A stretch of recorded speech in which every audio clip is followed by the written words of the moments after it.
Boa noite, já são 9h23. 9h23. E qual o tema de hoje? O tema de hoje, inicialmente eu gostaria de, como sempre, agradecer o like, a compartilhação de vocês, tanto no YouTube como na Twitch. Estamos cada vez mais crescendo. Chegamos a 30 inscritos, já é algo, uma marca pequena, mas é uma grande marca, nessa grande caminhada que nós iremos fazer junto com vocês, pessoas que estão assistindo. E hoje nós vamos comentar sobre algo muito importante que está sendo tratado nas mídias, tanto reais como fictícias. Sendo que hoje, esse será o tema de hoje, que é viagem no tempo, mito ou verdade? Sim, e gostaria de agradecê-los também que o último vídeo foi o vídeo mais visto do canal. Se você não viu ainda, vou deixar aqui no card, você que está no YouTube. Se você não, você que está na Twitch, vá lá no canal do YouTube, realmente foi espetacular. Foi um vídeo que a gente demandou muito tempo para fazer e eu acho que ficou muito bom e ficou tipo bem comentado. E vamos começar. Viagens no tempo. A gente dividiu aqui em alguns tópicos, certo? Para poder falar de uma forma mais clara para vocês o que a gente quer passar. O primeiro tópico seria o conceito físico de viagem no tempo. O segundo, casos na ficção de viagem no tempo. O terceiro seria os casos na vida real de viagem no tempo. E o quarto seria, na prática, como viajar no tempo. Então, dividido esses 4 tópicos, eu vou fazer um pseudotópico. Antes do primeiro tópico, eu vou contar um pouco sobre a história da física, que é o que estuda essas viagens no tempo, certo? Vamos começar aqui com um dos grandes físicos lá do século XVI, certo? Do século XVII, Galileu Galilei. Ele nasceu em 1642 e ele era um grande astrônomo. E ele provou algo que muitos na época não acreditaram e só vieram a pesquisar mais e realmente comprovar muito, muito depois, 200 anos depois dele, que ele foi o primeiro que entrou na discussão se a Terra, na realidade, não é esférica e, na verdade, plana. Ele, ele viu que antes dele, os físicos acreditavam que a Terra era esférica, era na verdade um globo. E depois que ele viu alguns fatos óbvios, quando ele ia, por exemplo, na praia e via a linha do horizonte toda reta, ele pegava uma régua, botava ali e ele via que não tinha nenhuma espécie de curvatura. E ele acreditou que aquilo seria óbvio.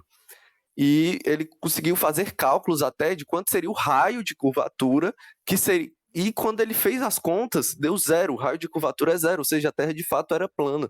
Mas, como a igreja conservadora da época não permitiu que ele disseminasse essa ideia e acabou queimando ele aos 77 anos. Vamos agora Exatamente, essa pro. história é trágica. Então vamos Pode continuar, foi pro mal. segundo físico, que foi logo depois de Galileu Galilei. Ele foi um discípulo dele, foi um pupilo, e foi aquele que se destacou.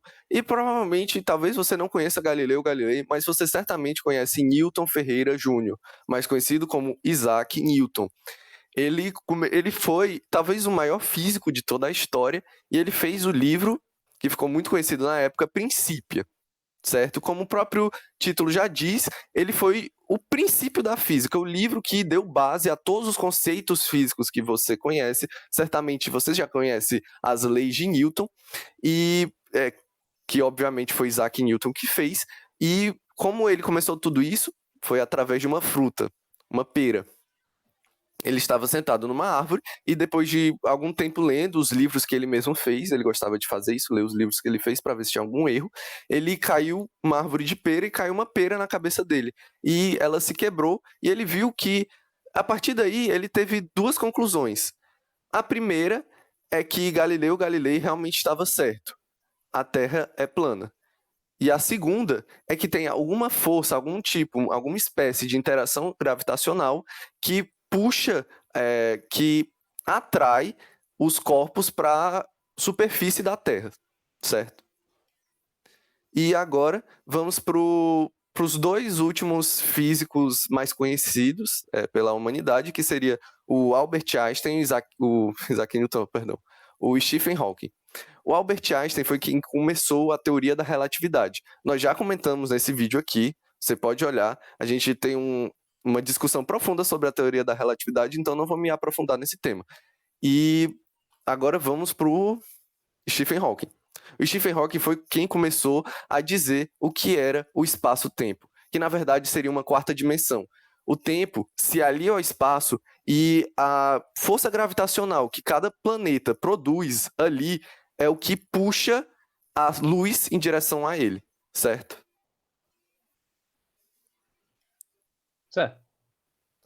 Então, a partir disso, como ele viu que o espaço e o tempo estavam ligados, o que ele pensou?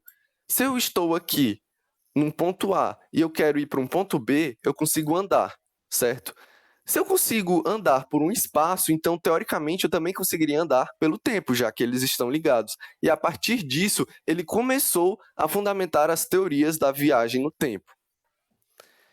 E eu gostaria de dizer que talvez você não conheça, você não tenha parado para pensar, mas, por exemplo, a luz das estrelas que você vê, elas são luz de centenas, talvez de milhares de anos atrás, porque a luz demora para chegar de um ponto ao outro, ela não é instantânea, como o próprio Albert Einstein falou. Então, você já está vendo algo do passado. É só uma curiosidade aqui que eu joguei, mas agora eu acho que você pode completar esse tópico. Então, é muito legal essa história das estrelas, tal, da luz. Mas eu acho que o que vocês estão se perguntando é qual foi a conclusão, depois de vários cientistas, relacionada à gravidade, como a Terra é formada e tudo mais. Foi que Stephen Hawking, antes de dar um mortal e infelizmente cair dentro de um poço de lava, ele falou com essas palavras: tempo é foda. Então, isso significa, para vocês que não são muito inteligentes, significa que o tempo, em vez de ser uma constante única e direta, na real, o tempo é um plano que se desloca. Parecido com o quê? Com um plano que se desloca a partir do peso. Desta forma, Stephen Hawking, fazendo seu 360 no scope antes de cair do poço de lava, chegou a concluir que o tempo é o peso. Você já viu uma pessoa, quanto mais uma pessoa tiver massa, maior é o tempo de vida que falta a ela.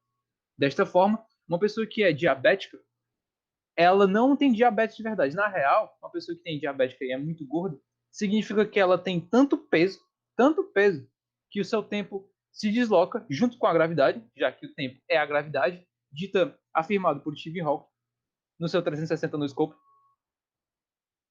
Logo, essa pessoa tem menos tempo porque ela é mais pesada. Você já viu quanto tempo um prédio fica em pé? 2 semanas só. Por quê? Porque ele é pesado. Logo, diminuindo o tempo de vida dele. Quanto tempo vive uma pessoa que vive numa casa de palha? Se não tiver nenhum lobo mau perto, que deu sopro, ou nenhum tornado, ou meteoro, essa casa vai durar muito mais porque ela tem menos peso. Logo, o tempo não se desloca com a gravidade. Só querendo afirmar isso para vocês terem noção, claro, que esses cientistas que morreram, infelizmente, pelos traidores da igreja, que não aceitavam mudanças, eles não representam a igreja em si, mas representam os que são contra ela, os verdadeiros traidores. Nisso, eles chegaram à conclusão clara que o tempo é a gravidade. E nós devemos agradecer a cada uma dessas pessoas que deram a vida, mudando essa perspectiva do universo para cada vez chegarmos mais perto da verdade. Eu acho que nós encerramos esse pré-tópico, esse tópico dos conceitos da viagem no tempo, que é quanto mais pesado uma pessoa é, logo mais ela viaja no tempo só para ela mesma, porque ela é mais pesada. Agora nós iremos os casos da ficção de viagem no tempo. O que você conhece algum caso sobre isso? Eu queria só comentar algo mais, que inclusive, se você tem algum amigo que está ali tem um IMC de aproximadamente 37, ele já tem alguns problemas de lentidão. Mas não é aquela lentidão de movimentos, ele vê o mundo em câmera lenta. Justamente por isso que meu amigo acabou de explicar que cientistas provaram que o tempo tem ligação direta com a gravidade, certo? Com o peso. Então, vamos para os casos na ficção de viagem no tempo. Eu gostaria de começar por uma espécie de curta feito em 2017, certo? Ficou muito famoso na época, talvez você se lembre. O nome do curta é O Poder da Ganância. E ele conta um pouco sobre essa questão mesmo de viagem no tempo e sobre como as viagens no tempo elas podem influenciar em diversas linhas temporais. E o conceito que ele aborda é aquele que a linha temporal ela se altera, sim, à medida que a pessoa volta no tempo, certo? Mais tarde falaremos como voltar no tempo, por enquanto vamos focar só na parte dos casos. E nesse caso, ocorre algumas intrigas Exatamente. entre um youtuber, certo? Que fez um canal com um amigo, o amigo meio que traiu ele e ele teve que voltar no tempo para avisar o eu do passado, e é uma confusão. Eu vou deixar aqui o link do vídeo, o nome do canal é Ideia Torta, certo? Poder da Ganância, ele comenta um pouco sobre a viagem no tempo. Agora, por que eu acho que é tão importante a gente falar da ficção, certo? Falar da ficção. Por quê? Eu vou dar agora um exemplo de um desenho, talvez o desenho mais conhecido de toda a história, que são os Simpsons, certo? The Simpsons, que é uma família de japoneses amarelos, e eles sempre é incrível isso, eles sempre conseguem acertar o que acontece no anime, no desenho. Tudo que acontece no desenho acontece na vida real. É isso que eu quis dizer. O que teve alguns casos como o desastre das Torres Gêmeas, teve casos como o terremoto que teve no Haiti e diversos outros casos, como o 7-1 do Brasil contra a Alemanha, que eles previram antes de todo mundo. O que isso significa? Que a ficção ela está intimamente ligada com a viagem no tempo. Os criadores desse tipo de desenho provavelmente avançaram no tempo, perdão, para provar, para mostrar no desenho deles que a realidade que vai acontecer no futuro. Ou seja, eles já são viajantes do tempo. Não é que a ficção ela tenha verdade. Não que ela vá se tornar verdade. Mas os criadores da ficção certamente são viajantes do tempo. Exatamente. É engraçado, existe uma teoria. Não vamos falar muito sobre spoilers da série Simpson, mas falando parte do arco, o arco da Aldeia da Folha, que já comentando sobre isso, se você quiser ver, já vai estar mostrando aí no izinho os vídeos que nós relacionamos aqui. Que no meio desse arco é mostrado que o co-criador dos Simpsons, Renato Brito, com seu colega Cirineu, que infelizmente Cirineu era uma pessoa com um MC muito alto, ele sofria essa lentidão causada pelo plano distorcido da gravidade, que também é o tempo, que a maioria das pessoas conhecem como lag. E nisso, ele conseguiu ver relances do futuro próximo, como nosso colega comentou, as Torres Gêmeas, etc e tal, o esfaqueamento do presidente Bolsonaro, etc, etc e tal. Então eles usaram esses fatos para chamar mais atenção. E eu não posso falar mais aqui, porque mais pra frente é spoiler. Lembrando que todas as nossas referências vão estar na descrição, caso você queira ver, no YouTube. Ou se você quer ver logo, aí você pesquisa, não é problema meu. Mas é muito interessante sobre isso. Eu acho que de casos que aconteceram na ficção foi somente esse, não tem mais nenhum outro programa que fala sobre isso. Os outros são mais relacionados à velocidade da luz, mas isso é algo que nós comentaremos depois. E acho que, como esse é o único caso, nós podemos passar para o próximo tópico, que é os casos na vida real de viagem no tempo. O que você tem Antes eu comentar sobre isso? gostaria de falar um pouco sobre, vamos lá, o Renato Brito, certo? Ele, na época, o amigo dele tinha um IMC muito alto. E o que acontecia?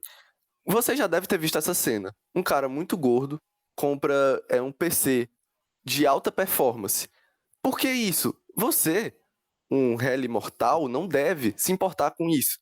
Para você, 60 quadros por segundo é a mesma coisa que 100 quadros por segundo, que 200 quadros por segundo. Agora você tem que pensar que ele vive em câmera lenta. Então, o que seria 60 quadros para você, para ele são 12. Então ele precisa gastar uma quantidade grande de dinheiro comprando um PC de alta performance para conseguir jogar jogos a 20 quadros por segundo, a 25 quadros por segundo. E por isso, todo gordo joga mal. E aqui eu queria encerrar esse tópico só falando dessa curiosidade, e eu acho que você poderia começar os casos reais de viagem no tempo. Ok, agora vamos falar sobre os casos reais. Na real, se você quiser ir atrás de casos reais, é só você entrar no Google Maps, lembrando que vai estar tudo na descrição, esses links. Não precisa você se preocupar caso você esteja vendo no YouTube, mas se você estiver vendo na live, ao vivo, você vai no Google e você vai usar o GPS. Por que você, usando o GPS, você tem acesso à viagem no tempo? Einstein, antes de, antes de acontecer algumas coisas, ele, ele, só um minuto, ele, ele, Então, o nosso amigo, ele ultimamente na quarentena, ele engordou um pouco e acabou sofrendo esse problema de lag, certo? Mas não é algo que você precisa se preocupar. A gente já está tentando transformar essa situação, inclusive nos vídeos anteriores demos desculpas para isso, mas na realidade é esse problema mesmo de excesso de peso. E a gente já está fazendo uma dieta específica para ele, vocês não precisam se preocupar com ele, certo? E tudo vai dar certo. Então, alô? Alô? pode falar. Ah, foi mal, é o problema da internet, é o problema da internet. Eu Sim, tô bem, amigo, um tô bem. problema na internet. É na internet. Einstein provou que, em uma das suas teorias, se um satélite estivesse girando a órbita da Terra numa velocidade muito grande, porque ele tem que estar na velocidade muito grande para ficar na órbita da Terra, calculando isso como V igual a raiz de MR alguma coisa, eu não esqueci, leva ao ponto que ele vai ter uma diferençazinha bem pequena de tempo. E, testando na vida real, isso realmente acontece. Os primeiros satélites que usavam GPS tinha um momento que a vida normal deles morriam, porque chegava a isso. Eles ficavam tão distantes do tempo normal que eles paravam de funcionar. Tanto que isso é um problema que engenheiros atuais estão tendo que calcular nos seus cálculos, etc, etc. Mas isso acontece na vida real. Satélites que estão girando em volta da Terra fazem eles viajam, entre aspas, no tempo. Esses são os casos na vida real. O outro caso que acontece na vida real é do personagem Sonic, que já comentamos nos nossos episódios, como ele funciona isso, com a luz, etc, etc. Se você quiser aprofundar mais sobre isso, a gente já tem um podcast inteiro falando sobre isso. Agora acho que nós podemos ir para a parte final desse nosso podcast, que é na prática, como viajar no tempo. Sim, eu vou começar aqui usando o método mais conhecido, não por vocês, mas na comunidade científica, a própria NASA, ela utiliza muito esse método, pegando engenheiros do MIT e pesquisando métodos mais eficientes de conseguir viajar, às vezes minutos, chega a ser horas, mas não é o jeito mais eficiente. Primeiro eu vou comentar como é. Primeiramente, eles descobriram que existe um tal de Manuel Uribe Garza, que ele nasceu em 1965 e tem um peso de aproximadamente 597 quilos, sendo o homem mais gordo de toda a história. Eles usaram o Manuel, perdão, por muito tempo. Eles acabaram usando ele, como é que funcionava? Eles pegavam o Manuel, e botava dentro de uma espaçonave e levava em órbita da Terra. E quando ele começava a girar, ele sentia a deformação no tempo gigantesca pelo peso excessivo dele. Isso fazia que eles, antes de. Isso é um pouco contraditório, mas antes mesmo deles decolarem, eles já voltavam.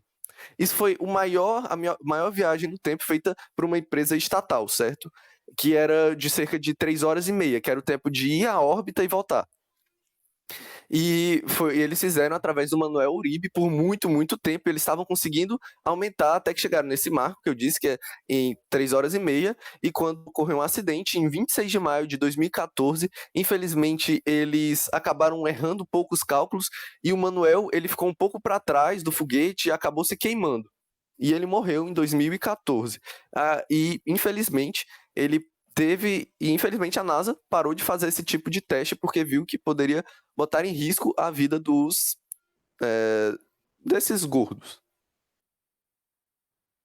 Pois é. Manuel, quer dizer, Gabriel, ele foi ele sacrificou pela essa descoberta científica. É uma história muito boa que você pode ver no livro Pequeno Príncipe.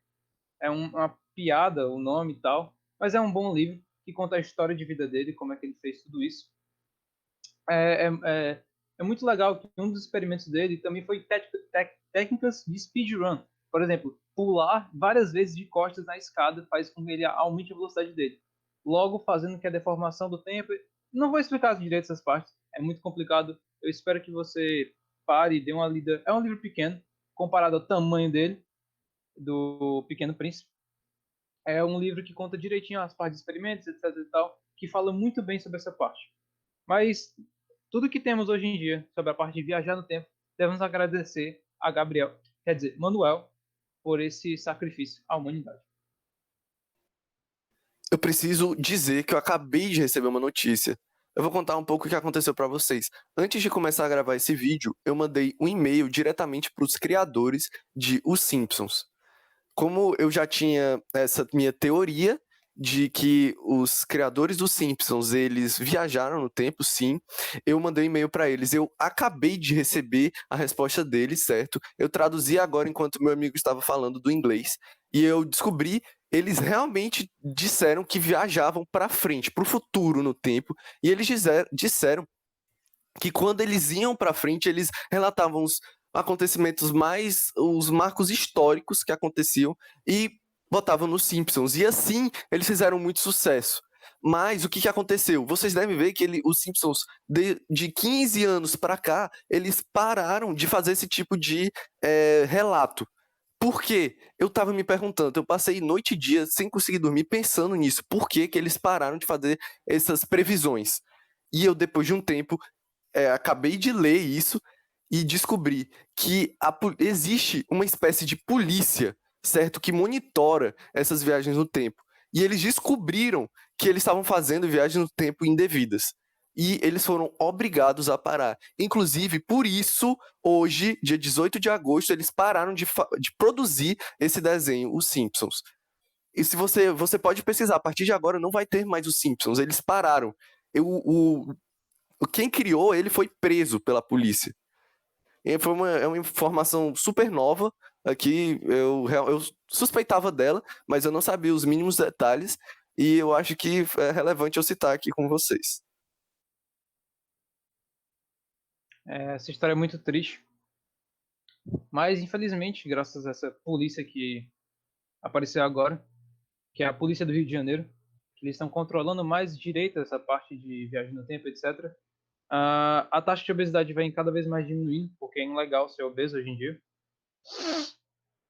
E. Não é? Mas eu acho que é isso. É isso por hoje. Acho que nós comentamos tudo. Fizemos uma descoberta. E comentamos tudo isso, nós Acho que podemos encerrar por agora. Lembrem de se inscrever no canal no YouTube, certo? No canal da Twitch. Você que está vendo na Twitch, saiba que o vídeo está sendo lançado no YouTube toda quarta às 9h23.